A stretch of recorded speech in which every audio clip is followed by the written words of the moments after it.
Hello, everyone. My name is Reese Garlinsky, and this is episode 2 of Talks for Our Times. So, last time I talked about things going on geopolitically with Israel and Palestine. I got into the history of that and did a deep dive there. But now I'm going to turn the focus and the mirror inboard so that we can look at our own country, my country, the United States. I believe that we are in one of the most crucial and important times in our political history. There's been times where our nation has literally fought a war against itself in the Civil War because of division, and I don't think it's crazy to say that outside of that, this might be the most important time for us to figure out our politics and talk about them. So in this case, I'm talking about our president. The 45th and 47th president of the United States is Donald J. Trump, and I'm trying to start this out calm and cordial and all those things, but we're at a very, very important turning point in the history of the United States because of the fact that right now, misinformation is in every single aspect of the media. It is so deep-rooted in our social media. It's deep-rooted in our politics, our politicians, lies, falsehoods, corruption. It's everywhere. So with that, I think it's more important now compared to pretty much any other time in our history for people with a lot of education and historical knowledge and evidence to speak up against things that are terrible, because right now we are being lied to. We're being lied to in and out every single day since the campaign started, which many could argue Trump's campaign started back in 2020 when he lost to Biden, and the 4 years of him criticizing our president, the 46th then, Joe Biden, and everything he's done since has been this huge propaganda train that has continued to chug through our United States and push forward over and over and over to get all these different things out, to get support from different voter groups, and now we're here where people are asking the question, oh, why do people have these opinions on Trump? Why do they think he's similar to these terrible other former world leaders or present world leaders? I just don't get it. And today we're going to break down why. So it is to answer the question of how did it get so bad in the past? I'm going to dive into that more later, but people have for a long time asked, oh, how did the Austrian painter get power in Germany? How did people go along with all his horrible messaging? The same could be said about Pol Pot in Cambodia, Mussolini in Italy, Stalin in Russia. All of these have very similar tones to them, and I'm here to show you today why those tones are so similar to the one out of the 47th president of the United States. So stick with me for this, and let's do this thing. As we get into this, also, pardon my redness. I spent too much time at the beach on Saturday, and my skin is now peeling.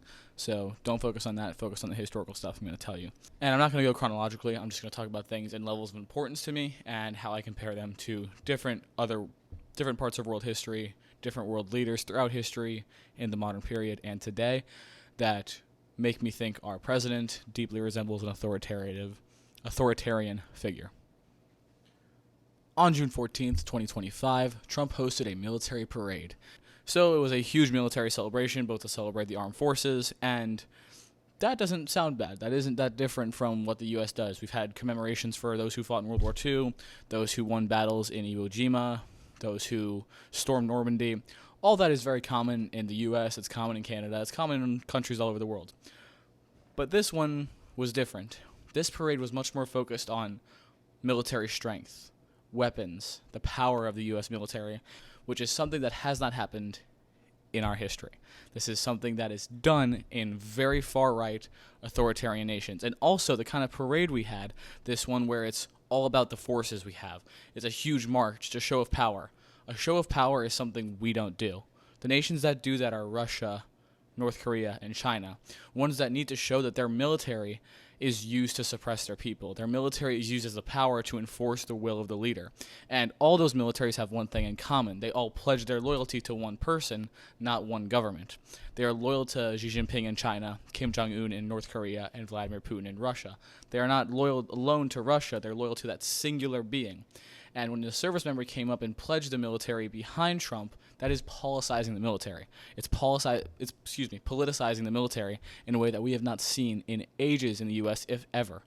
Another huge part of becoming a almost dictatorial or authoritarian leader is that it's not the nation you're serving or your people are serving. It's you, an individual person. I mentioned that with the politicization of the military, but it's even deeper when it comes to Trump supporters himself. Now, I'm not talking Republicans or people that swung right in this election. I'm talking the people who wear a red hat that says a certain thing across the top. I'm talking about the people who buy shirts of Trump, his face edited onto Superman, his face edited onto the Punisher, him at a grill, things that are weird and focus heavily on the cult of personality that man is. Now, it's one thing to rally your people. It's one thing to rally the members of the American nation to support your cause. Every politician has done that throughout history. You gain votes, you win them, you become the president. But there's something off about the way Trump does it. And it's not that it's this thing that's hard to see. You could see it in every day when you talk politics or look up politics in our nation. Let's look at the assassination attempt that happened last year in Philadelphia when a person fired a bullet at our presidential candidate at the time and now 47th president, grazing his ear in an attempt that would have taken his life had he not turned his head a little bit. The things that happened after that were not just thoughts and prayers. I hope Trump recovers well. It was not, oh, our leader's strong, he made it past this. This is my candidate. It wasn't just that. It was fervor. It was people believing that that bullet grazing his ear, due to the fact that he turned, was a sign from God. Important religious figures in the United States that lean heavily into traditional Christian values said that Trump was ordained by God to survive that day and save America. Save America from what all of us are still wondering, but save America was what they quoted.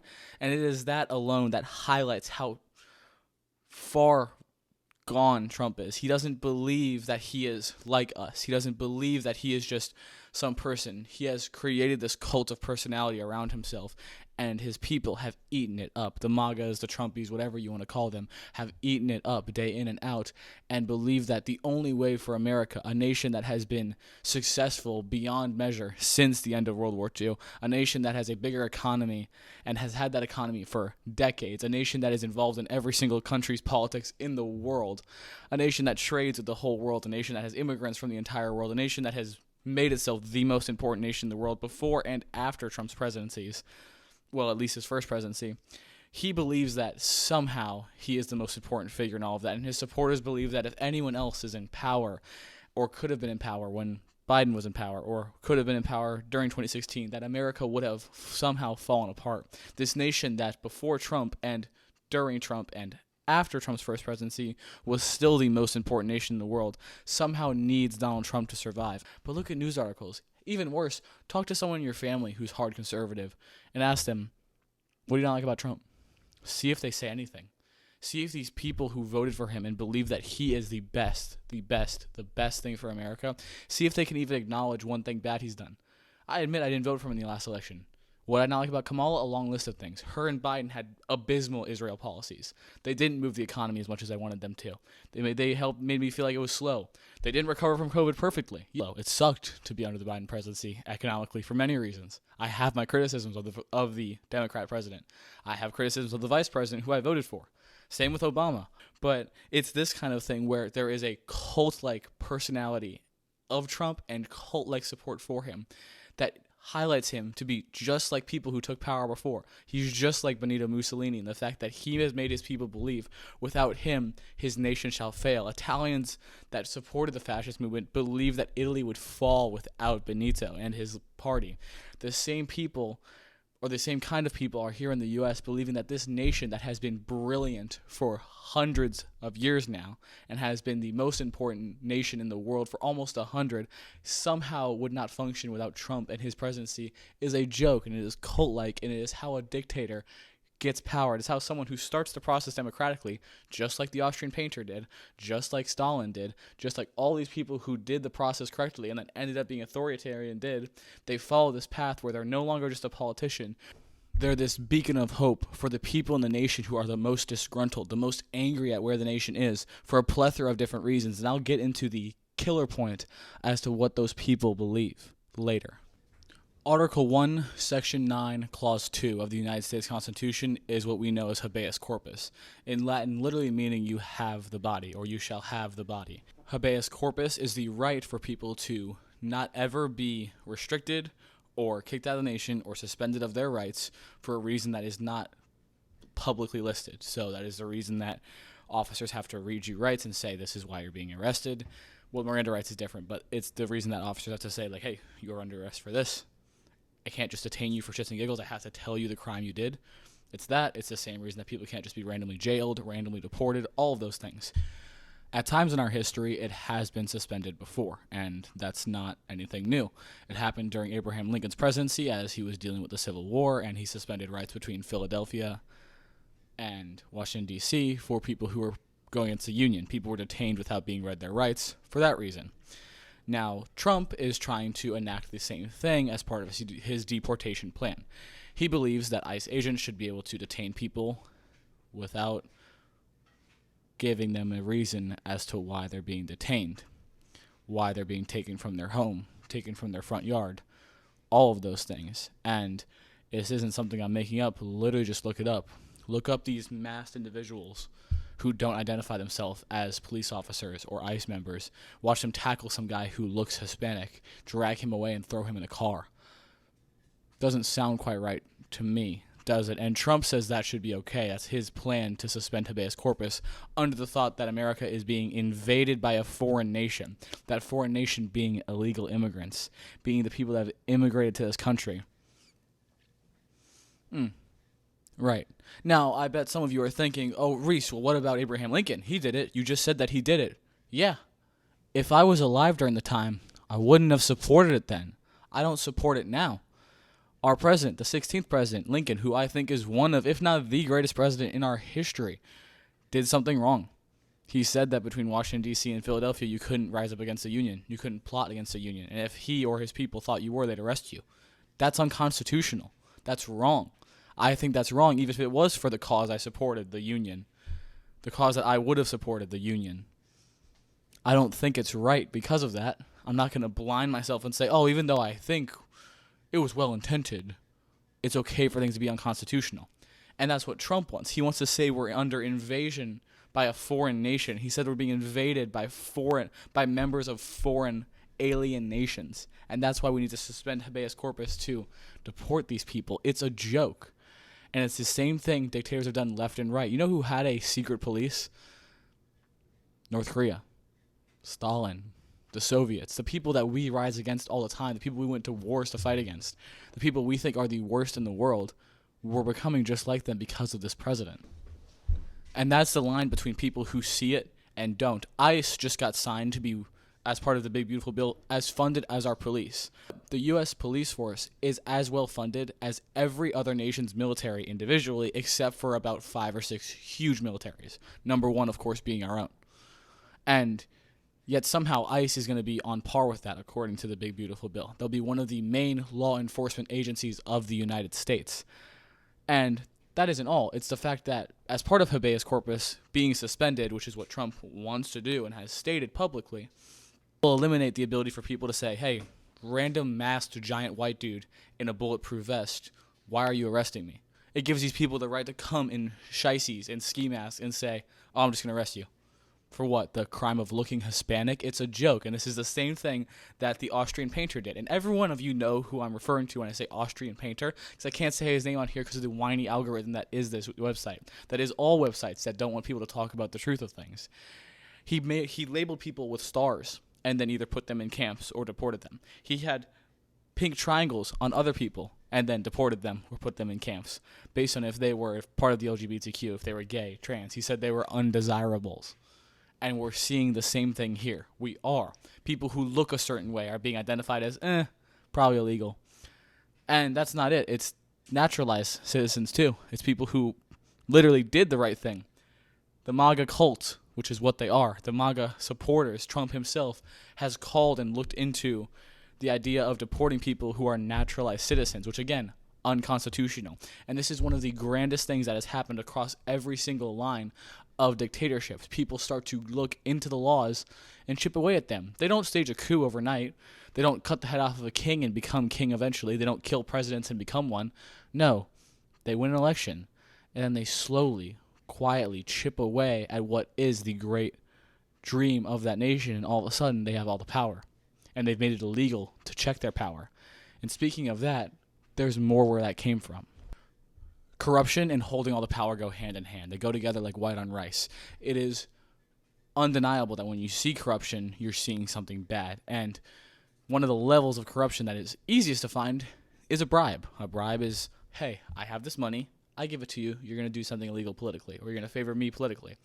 The same with lobbying, the same with any of that. If you're doing something for a politician or a world leader or a government official privately that will benefit you, and in turn, you do it for them and it benefits them, and in turn, they use their position to benefit you, that's bribery, and that's corruption. And we just saw one of the most direct cases of it in the history of our nation. In mid-June, Donald Trump flew to Qatar to meet with the emir and his less powerful leaders of the government in Qatar. Part of the deal they agreed upon was that Trump would receive a $200 million Boeing jet that is a double-decker layer, is extremely expensive, and will be a gift to Trump. Now, Trump accepted this and said he wants to have it converted to the Air Force One plane and then have it stored in his Trump presidential library after he is out of power. And as part of that, there was also deals where a bunch of Boeing jets and other aircrafts that the United States makes will be sent and sold to Qatar in order to create jobs and help both economies, that sort of thing. But, Trump has to do something legally in order to accept that jet, which is a gift. Of course, no one could just hand the president money and say, hey, do this for me. That'd be completely against the Constitution. But Trump does need congressional approval to accept that gift, to accept that this giant jet is now just a part of the United States that was given to him by a foreign nation. And as of right now, there's been zero proof that Congress was even remotely involved or remotely informed that this jet was given to him.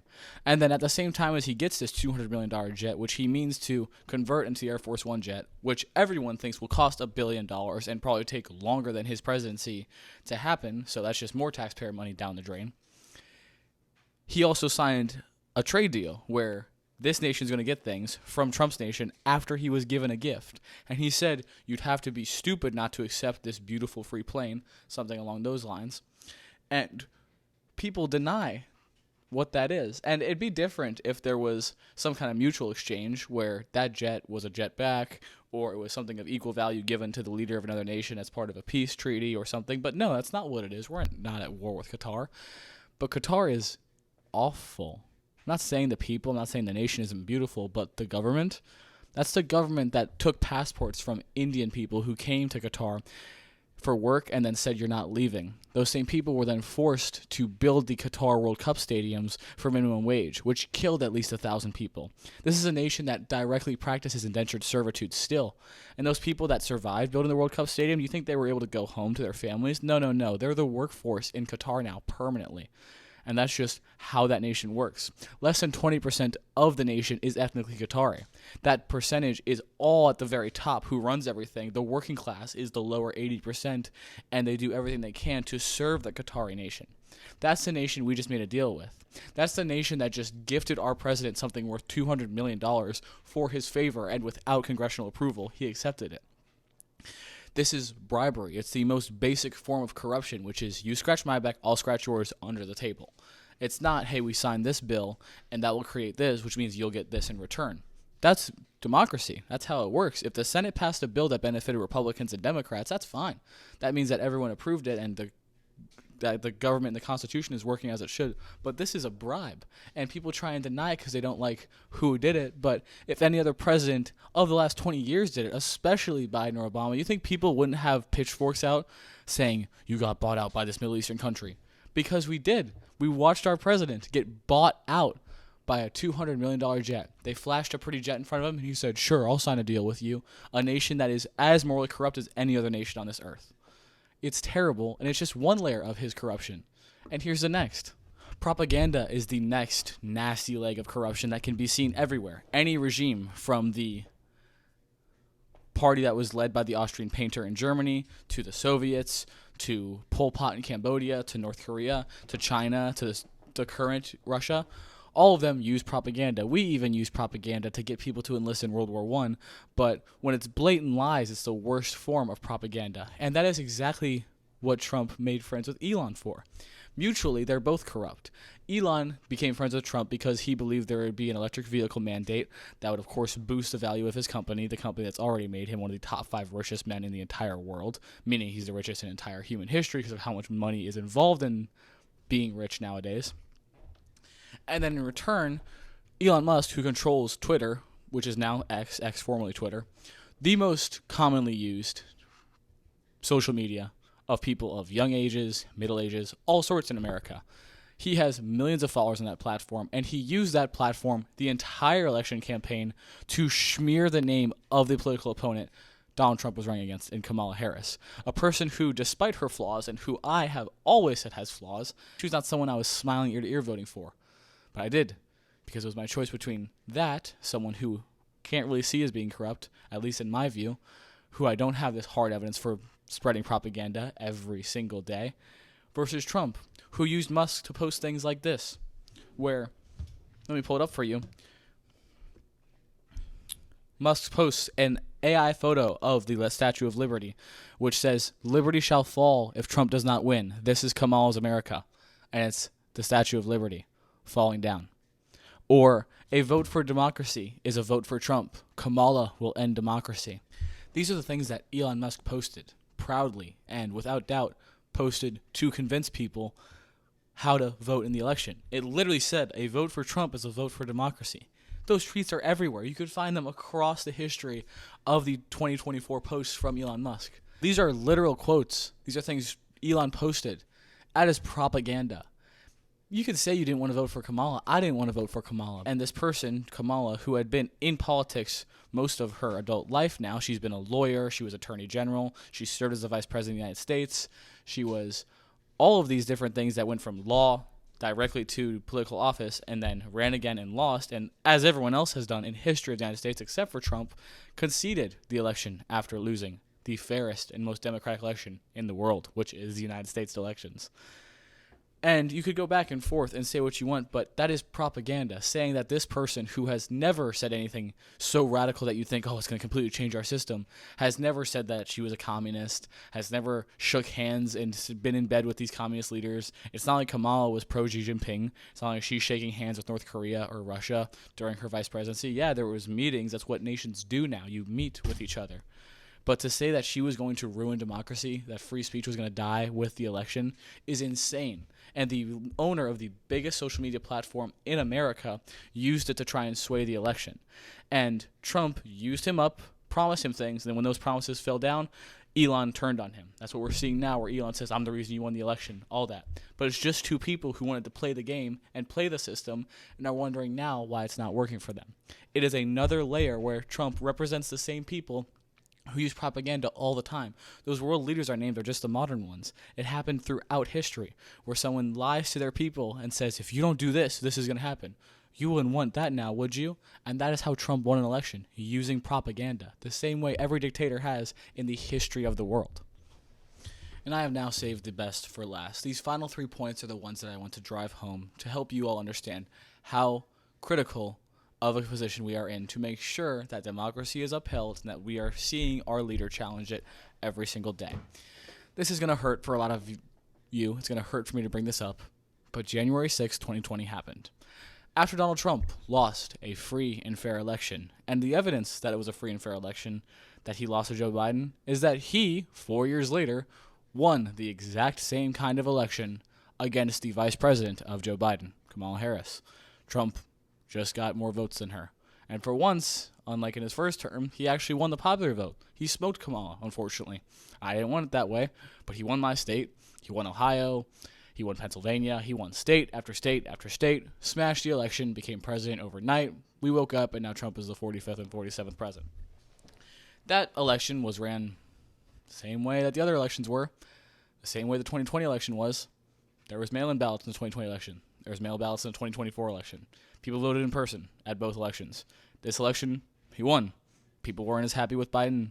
People didn't like the way it went, apparently. 70-something million Americans voted Trump to be president. So be it. But guess what happened January 6, 2020? After Donald Trump had lost a free and fair election in the most democratic nation in the world, he allowed his supporters to march on the capital of the nation. A bunch of ridiculous, MAGA hat wearing, horned buffalo skinned helmet wearing people march on the Capitol with the intent to kill politicians, including his vice president, Mike Pence, who refused to overturn the election or vote to overturn any type of election and sway it towards Trump. Trump called everyone. He called the Georgia representatives and said that there needed to be votes in Georgia for him. Georgia couldn't have been blue. It's not possible. It's possible. Democracy sways the same way it was blue, and then it turned red for you to become president in 2024.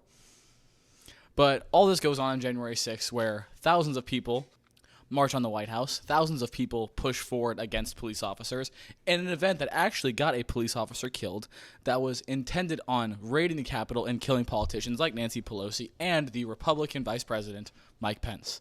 Now, for 2 hours after this happened, at least 2 hours after, Trump didn't say a word.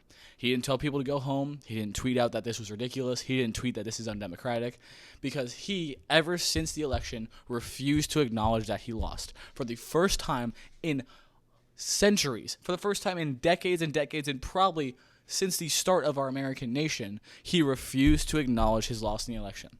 Hillary, who despises Donald Trump, thinks he's the scum of the earth, and she's right, after her loss went, I wish him the best, I wish the nation the best, and he has my support as president. Walked off.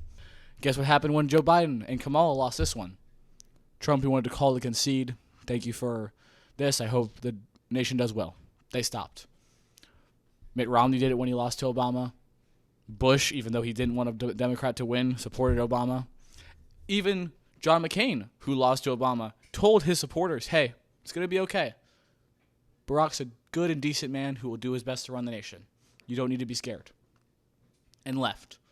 The only presidential candidate in the 2000s who refused to believe that he somehow could have lost, and still, 5 years later, still calls it the rigged election. Still says if the election wasn't rigged, I wouldn't be here now. I wouldn't be president. He still refuses to acknowledge that he lost. And you could throw your conspiracy theories at me. You could throw this at me. Every single department, which is paid by the government and by the people to investigate elections, said there is no notable voter fraud. There is nothing notable in the voter fraud category in this election. This election occurred just like every other. And people had their confusion about mail-in ballots. They just exist. Some people vote early by mail because they're not going to make it to the polls on election day. Life goes on. It's not like the nation just closes up permanently on election day. I've worked election days before at my small business jobs. I've had to go to work in my new job on election day. That's just how it goes. So people do these things and they elect an official, and that official is supposed to represent the United States no matter who he beat. But our president, the 45th, and now unfortunately the 47th, refuse to let that go. And that is one of the most common things dictators do. And I'm going to keep throwing that word at you, authoritarian dictator, because that should hurt you. It should hurt you that our president reminds me and reminds people who study history of horrible people. Russia rigs elections, actually rigs elections, where it's impossible for anyone but Putin to win. He still hosts them to say he's a democratic nation. Xi Jinping and his huge council of, I can't remember it off the top of my head right now, but there's this council of the most important political figures in China. They all just voted to keep Xi Jinping in power for life. For life. The same with North Korea, where because of the bloodline he's a part of, like a king, he just is the supreme leader, permanently. Those nations refuse to let power go. Those nations' leaders refuse to let power peacefully transition. And our president refused to let power peacefully transition for 4 years. He continued to rile up his angry, far-right group that refused to let the election die, refused to accept Biden as president. And so they came up with all their stupid sayings, let's go Brandon, let's this, whatever. Instead of saying, this guy's my president, for better or for worse. The same thing I said at the start of this election. Trump won. He killed Kamala in the election, in a free and fair election. And he, for 4 years, made it so that his people could stew in anger over the idea that there was this election that didn't go their way, and that if it didn't go their way, it had to be rigged. It's ridiculous and is one of the greatest stains on American history of the last 25 years. If it wasn't angry far-right white nationalist Trump supporters marching down our Capitol, it would have been a bloodbath. Can you imagine if during the George Floyd protests they tried to storm the Capitol and attack politicians and said that they wanted to kill the vice president? They would have been shredded by bullet fire. Hell, they're shredded by bullet fire for just protesting peacefully in the streets. Imagine what happened if they tried to raid the Capitol. Imagine if during any of the BLM protests that happened throughout the 2010s, they tried to raid the Capitol and kill politicians. Imagine if those led to the death of a police officer, which happened in those. A police officer died, and the people who got him killed were directly pardoned by Donald Trump because he says that nothing happened on that day. Nothing bad happened that day. He refused to accept the peaceful transition of power the same way that every dictator has throughout history since the 1900s. I talked before about terms. I brought terms up and how you're supposed to serve 2 terms as president, and that's it. It's in our Constitution, has been there since FDR, because FDR served too many terms. Yeah, he was a Democrat. I know. I didn't support that part of his presidency. You're right. I also didn't support the court packing that he did, because it was ridiculous. But 2 terms is what we're supposed to do. A lot of the MAGAs don't think that. You know why? Because Andy Ogles, Tennessee Republican representative, has proposed an amendment to the Constitution that would change the 22nd Amendment from what it is now, 2 terms, to 3 terms while Trump is in office, so that Donald Trump could run for a 3rd term as president and be the first person since FDR to do that, thus breaking the Constitution. One of the worst things people do is refuse to relinquish power. It is how everyone, like Russia's leader, Vladimir Putin, how Kim Jong-un in North Korea, and how Xi Jinping all stay in power, is they just refuse to let it go. They refuse to let democratic elections happen. They refuse to let there be a term limit on their power, and they just continue to run over and over and over again. And yes, as to my points earlier, Trump didn't rig any elections. Trump won in 2016 because he rallied a voter base that showed up on election day against Hillary. And in the 4 years, he continued to build enough power and support in America that when he ran in 2024, he beat the Biden and Harris combo.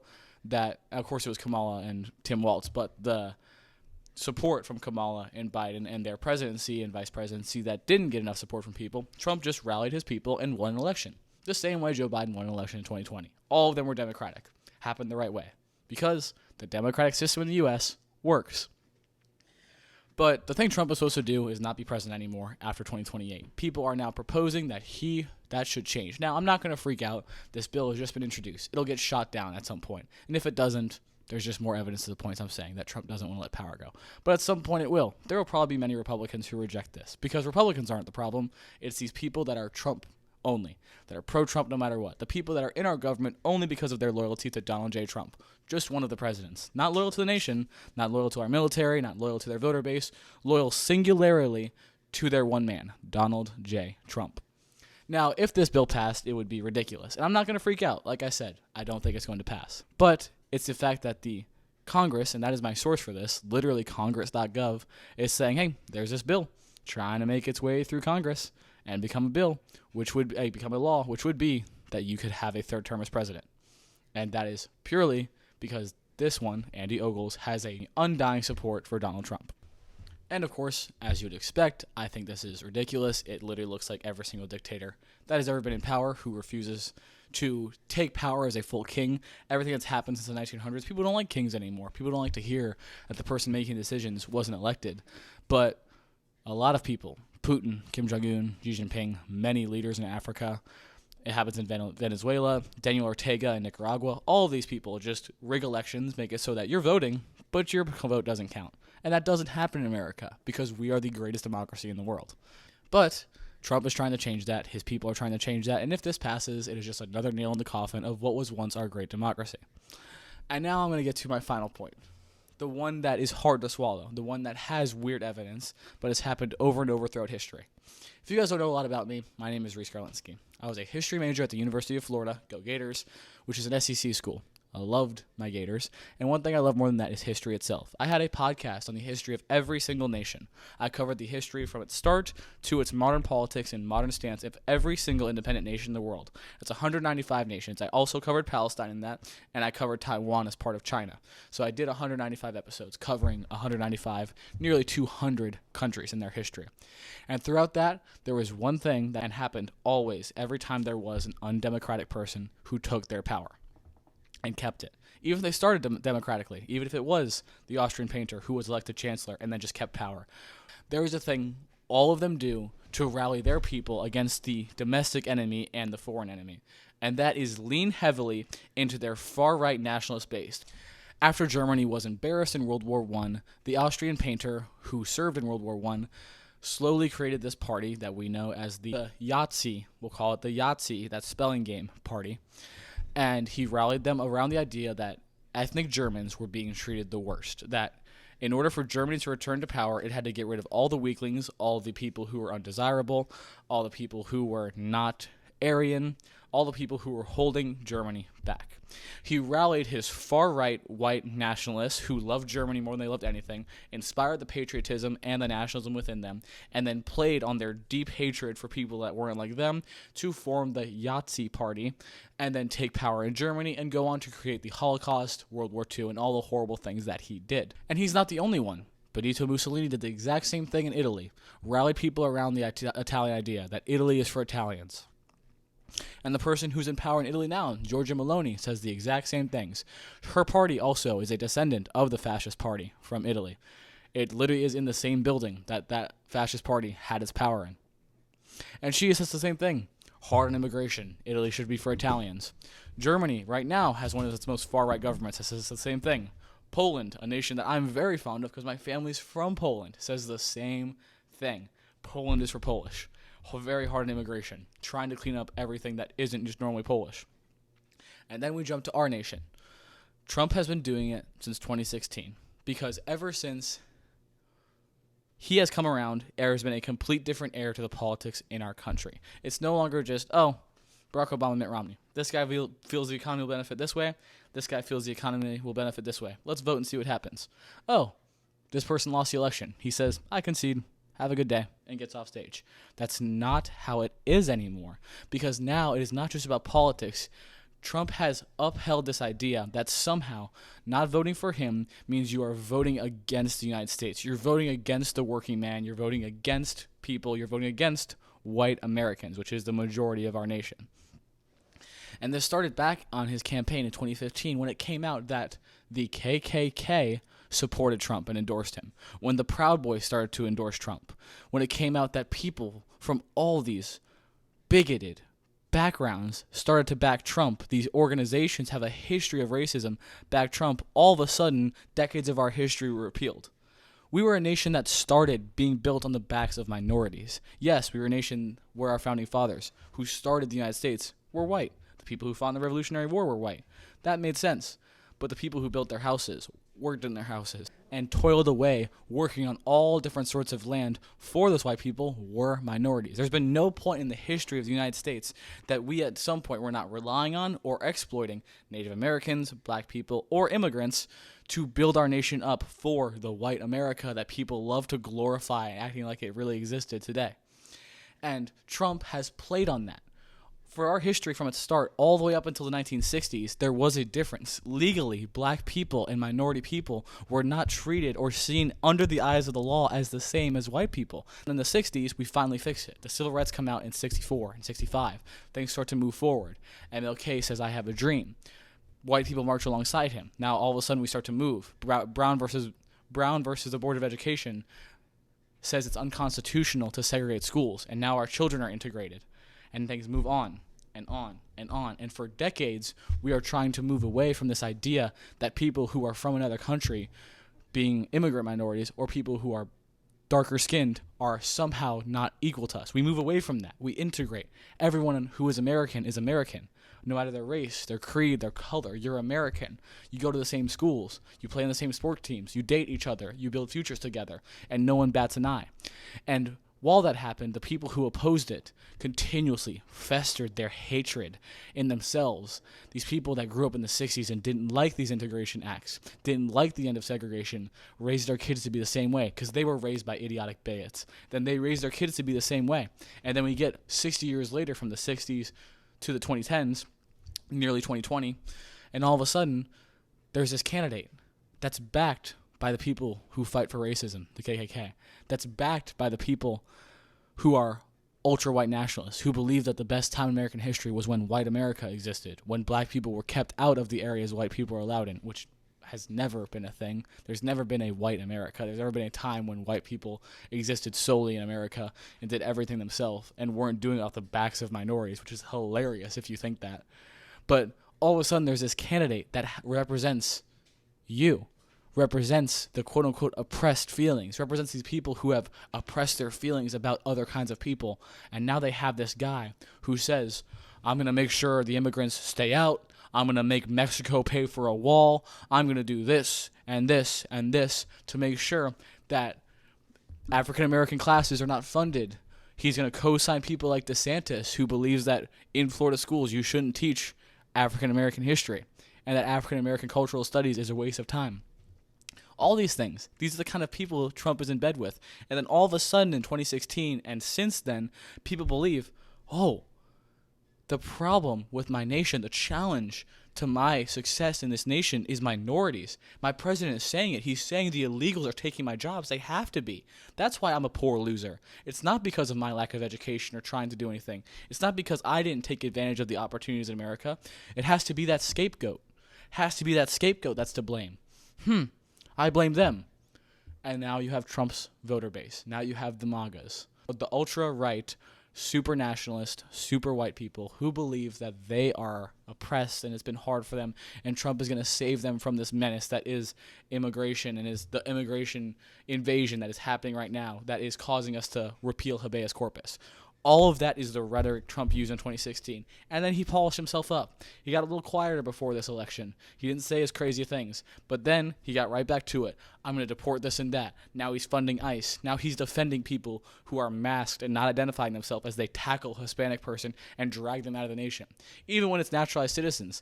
Even when the mayor of New York, who won a Democratic election and was a naturalized citizen, is a naturalized citizen, did it legally, he's saying, I'm going to look into his citizenship and deport him if I have to. It's sickening.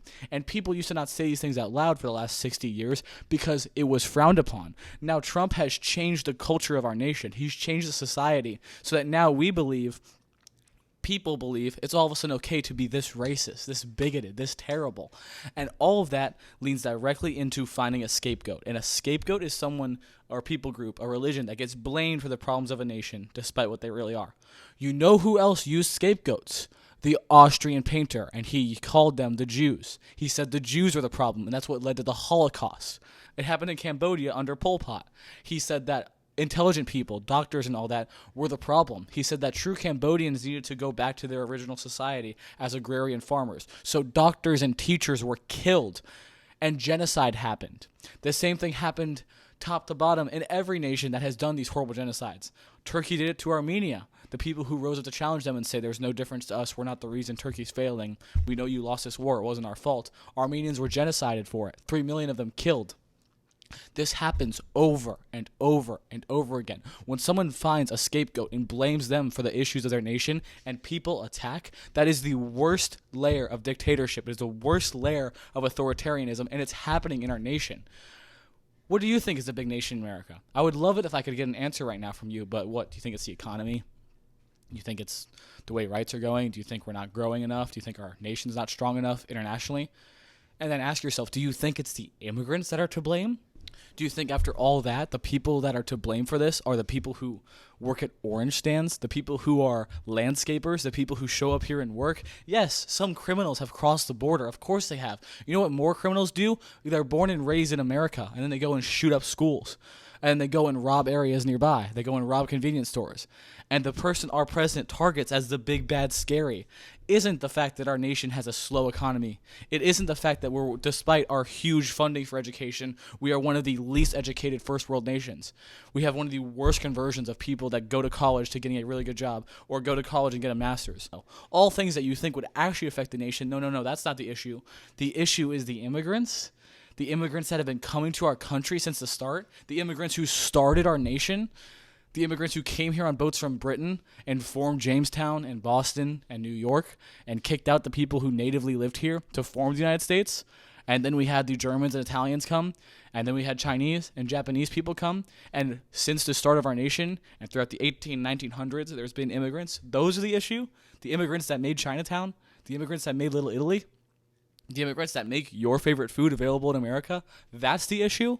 Okay, sure. It is the same thing Trump did in his 2016 campaign. If you need a scapegoat, if you need a target, someone you need to throw your anger and hate at, and that's how you get power, that means you don't have a real reason to be in power. It's the same thing the Austrian painter did. All of these things are happening now, not 80 years ago. They're not happening 100 years ago. They're happening now in the United States, the nation that is meant to be the greatest nation in the world, that is meant to be the strongest democracy there is. And our president is blaming other people for the struggles of our nation, saying it's these immigrants, saying it's these different people who need to be removed. And if you have a scapegoat and you look like the Austrian painter and you look like Stalin and you look like Pol Pot and you look like the Emperor of Japan during World War II, and if you look like these people, and every historian like me and people who are educated are saying, hey, let's sound the alarm, this looks a lot like this terrible time in history, then it's a terrible time, and it's because of you. And I know I sound angry right now. I know I sound whiny as I sit in America in an air-conditioned room to complain about my president. You know what's beautiful about that? That I'm complaining about my president in America the way that you're supposed to be able to in a democracy. I'm using my free speech to post this, something that Trump wants to challenge, something that Trump wants to take away from people. Now, I know Trump has never said you can't have free speech, but Trump does want challenge to him to be weakened. He wants his power to be extended, and he wants there to be someone to throw his power at so he can continue to maintain it. And all of that comes to me saying this.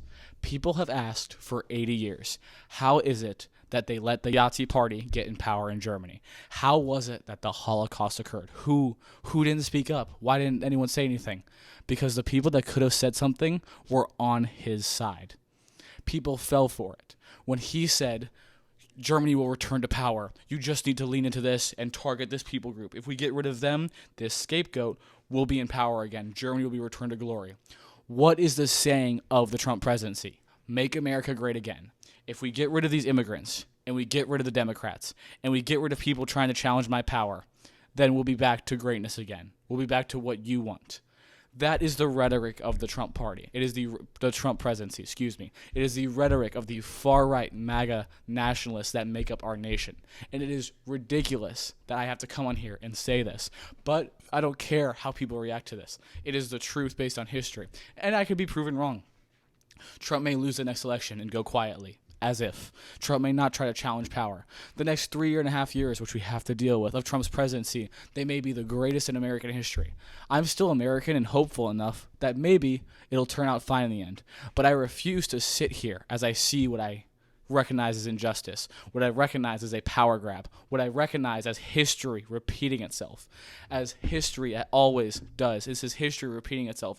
A man who has made himself have a cult of personality around him is now taking power and refuses to let it go. He's done it once already, and you would be a fool to think he's not going to do it again. Fool me once, shame on you. Fool me twice, shame on me. And if you think that this is going to be an easy transition in 2028 to the next power, and that Trump isn't going to have, at minimum, his claws in the next Republican who tries to run, saying that we have to keep America great, saying that all of a sudden, after these 4 years, America just snapped back into greatness because of his presidency, you are a buffoon. You are the fool. You fooled yourself, and Trump won. His propaganda, the bribery he's taken, all of it represents how he is leaning farther and farther towards the authoritarian path.